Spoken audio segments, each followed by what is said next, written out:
Do you feel shame for procrastinating? Shame for not doing enough?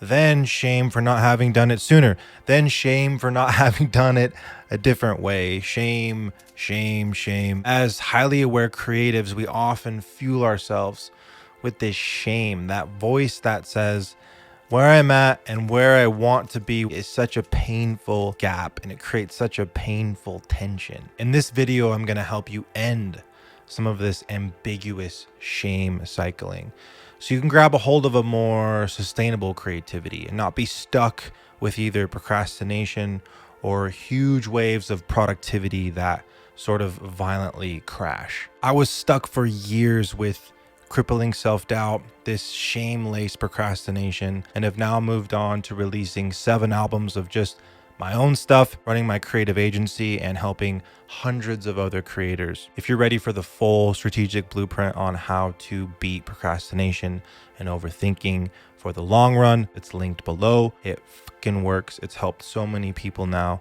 Okay, let's dive in. You can move beyond fear-based, shame-based, attention-seeking based, validation seeking based creativity and grab a hold of a dragon inside of you. It is the more fulfilled you, and it's the you that does this for the long run. It's the you that has a much better inner dialogue when it comes to beginning, finishing, consistency, and being seen. So I was raised in the church. My dad was an athlete turned SWAT cop turned pastor. My mom was a Vegas showroom singer turned worship leader of my dad's church. So I was raised by generally ambitious and creative people. I've long left the church and I've sort of taken the good where I could.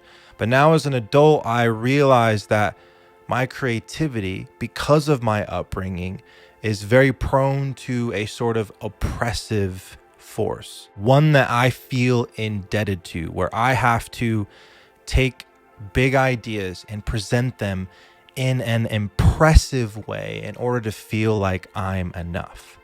Shame. I'm grateful for my upbringing in a lot of ways, but if I wouldn't have recognized and sort of alchemized that oppressive voice, I would not be talking to you today, and I still would be very, very rarely productive, unhealthily productive, and I'd be creating with the brakes on and still very addicted to all sorts of unhealthy shit. Okay, so 5 simple inquiries or refiners I want you to grab a hold of.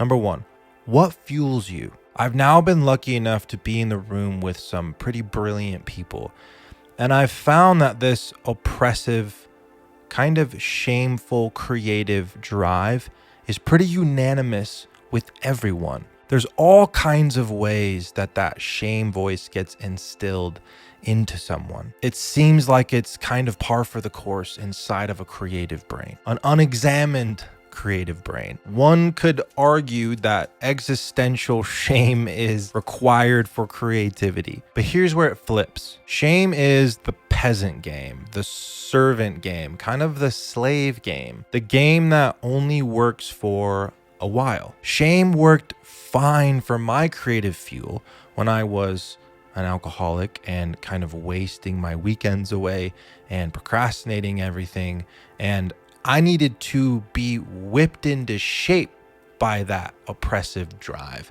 in order to later learn that being whipped into shape for creativity's sake was for amateurs. Shame is not the game for you if you're really trying to finish, like really finish in a healthy, cohesive ecosystem where everyone involved is benefiting from a really multi-dimensional creative process and a sustainable one. Shame pushes, curiosity pulls. Curiosity means, how can I get myself into that lovely, challenging fulfillment, even if I don't feel ready for it at all? Curiosity is like, that sounds better to me. Follow that curiosity because it will pull you into really finishing things. Curiosity kills shame. That brings us to the second point. Don't confuse tension for discipline. And that's hard because The line between strong work ethic and exhaustion is very blurred in our society. The main reason why we feel this creative shame is the dissonance within the gap between our current self and our potential self. And everywhere we look, we're reminded of that gap. But here's how to harness and kind of alchemize and use that gap. Ask this: how is my potential terrifying? By admitting that your potential is scary as hell, you diffuse it. You release the pressure tank. When you give in to the fear and really feel it, you counterintuitively beat shame, because shame is fundamentally disapproval. Shame wants to be the coach with the clipboard telling you what you're doing wrong and how you can do it better. So approve of your terrifying potential. Approve that you have a long way to go. Agree with it. Give that gap between where you are and where you want to be arms and legs. Let it walk around. Feel it. Stop trying to constantly fix yourself to close that gap. Stop trying to beautify and intellectualize that gap. Then you can begin feeling like you're not performing for some disappointed external invisible force. And you can really start to own the range of emotions required to have a fulfilling creativity. Not to get too spiritual, but a lot of this is rooted in shadow work. See anything from Carl Jung, do some of that shadow work. Okay, so here's where it gets really simple. Is my shame surrounding procrastination perhaps just a familiar fuel? We're creatures of habit, especially when it comes to self-identity and what we use to kick our butts into gear. And what's the usual order for that?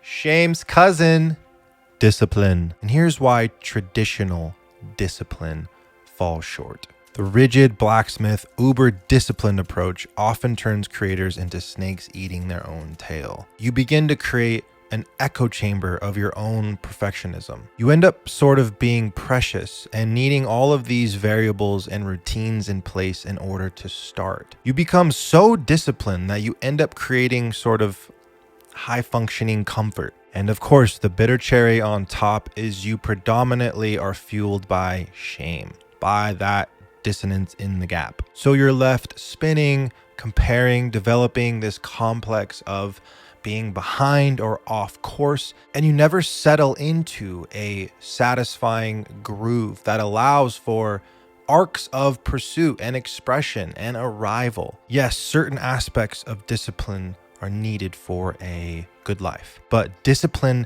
isn't going to get you there if you're a really highly aware creator who is burnt out by cycles of procrastination and expectation and fear of showing yourself. So what are we missing? What do we fuel our creative machine with, if not shame, fear, and discipline? Passion. Passion is messy, flexible, compromised action, and not the woo-woo motivational passion. I'm talking about the passion naturally created by your psychology and your spirit. The melodrama full of your very imperfect selves who are playing this wildly satisfying game of pursuit and potential and self-identity. The little monsters and gods in you that really just want to have their day staring up at the wonder wall and building a world, building a feeling. This is the kind of creativity that self generates. And developing this healthy passion is bigger than just taking time to hear silence to find the muse. I'm talking about a fundamental perspective shift here. Most of the time, that procrastinating shame voice is not procrastination. It's you creating contrast. It's you creating a boomerang effect. It's you creating polarity, which ultimately brings curiosity, which ultimately creates passion. Passion creates presence.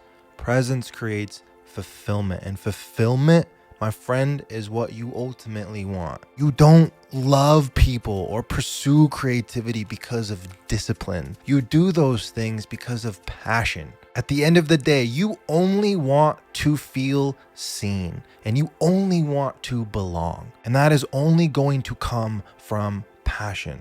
Okay, my friend, so really look at those 5 refiners from today and you're well on your way to beating this shame voice. And you're on your way to owning your creative process. If you're ready for a strategic step-by-step blueprint for beating procrastination and overthinking for the long haul, click the link below. Watch this video next. And as always, my friend, I believe in you.